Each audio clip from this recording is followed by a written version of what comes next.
apprendre comment écrire l'équation d'une réaction d'oxydo-réduction. Vous avez 3 étapes à faire. Premièrement, déterminer les 2 couples redox mis en jeu. Deuxièmement, écrire les 2 demi-équations électroniques équilibrées, c'est-à-dire écrire la demi-équation qui correspond au premier couple et la deuxième équation correspondante au deuxième couple. Troisièmement, combiner les 2 demi-équations. Pourquoi? Pour éliminer les électrons dans l'équation bilan. Prenons un exemple. Alors, l'ion permanganate, MnO4-, réagit sur les ions iodures. Donc, voilà les réactifs.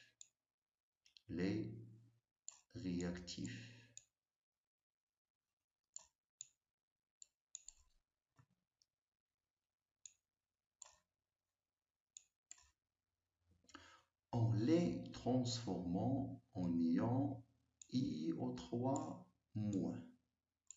Lui-même, c'est-à-dire le MnO4-, étant réduit en dioxyde de MnO2. Bien. Donc, ça se voit bien que le MnO4- est transformé en MnO2 et le I- est transformé en IO3-. C'est bon. Alors, étape 1. On doit déterminer les 2 couples OX-RED mis en jeu. Les 2 réactifs sont MnO4- et I-. Donc, on va écrire les 2 à gauche. MnO4- est réduit en dioxyde de manganèse, MnO2. Alors, MnO4- est l'oxydant et MnO2 le réducteur. Donc, dans l'énoncé de l'exercice, il nous a dit que le MnO4 est réduit. Donc, cela signifie que le MnO4- est un oxydant.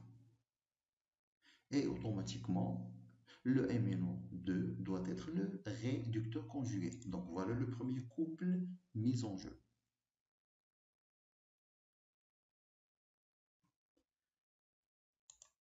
D'autre part, le MnO4, l'oxydant, réagit sur les ions iodures I-.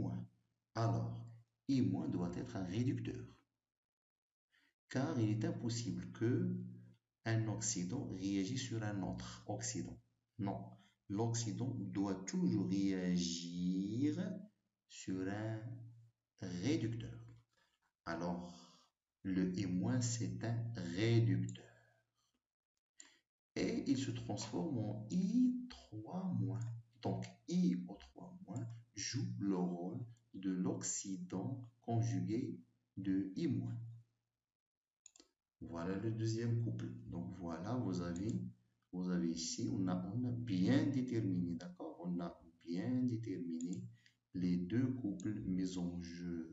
Voilà. Et nous savons bien que le MnO4- va réagir sur le I- pour former le IO3- et le MnO2. Donc, deuxième étape, écrire les demi-équations redox. Je vous laisse la main. Vous pouvez faire ça à la maison.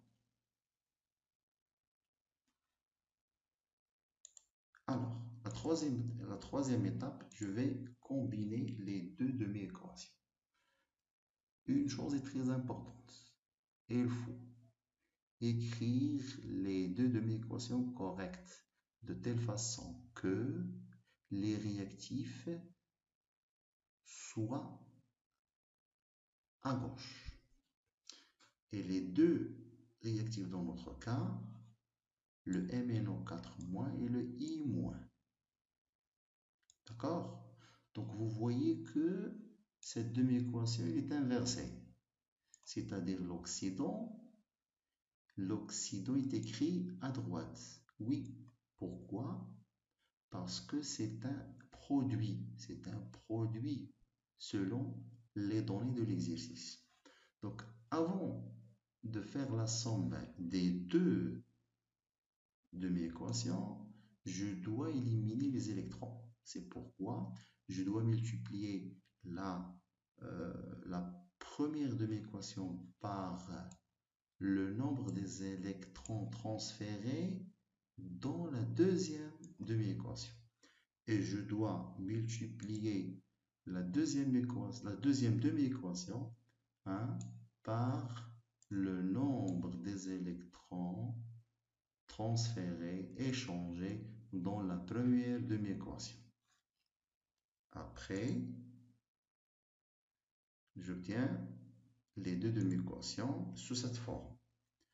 Donc, vous avez 6MnO4-, vous avez 6 fois 4H+, 6 fois 3 électrons, 6MnO2, 6 fois 2, c'est-à-dire 12H12O. La deuxième équation, 3 fois I-, 9H2O, 3IO, 3-, 19H+, et 18H+, et 18 électrons. D'accord? Donc, maintenant, je peux faire la somme. Alors, j'ai ici 18H+, 24H+, donc je simplifie. Et il me reste ici 6H+. Là aussi, j'ai 12 molécules de H2O. J'ai ici 9 molécules de H2O. Je simplifie, il me reste ici 3H2O. Et là, j'ai 18 électrons. Là, j'ai 18 électrons. Je simplifie, il ne reste pas d'électrons, ni à gauche ni à droite. Alors maintenant, je peux faire la somme des deux demi-équations. Vous avez ici le reste. Je marque ici le reste. Voilà, je marque le reste à gauche. Il vous reste 3 termes.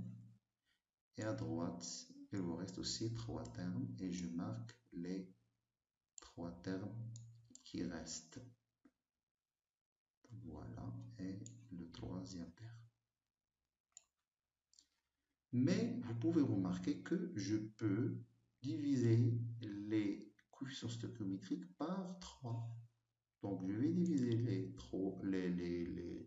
les coefficients stoichiométriques par 3 et j'obtiens la nouvelle équation. Voilà la nouvelle équation bilan équilibrée et il n'y a pas d'électrons ni à gauche ni à droite. Merci de votre attention. Bonne chance.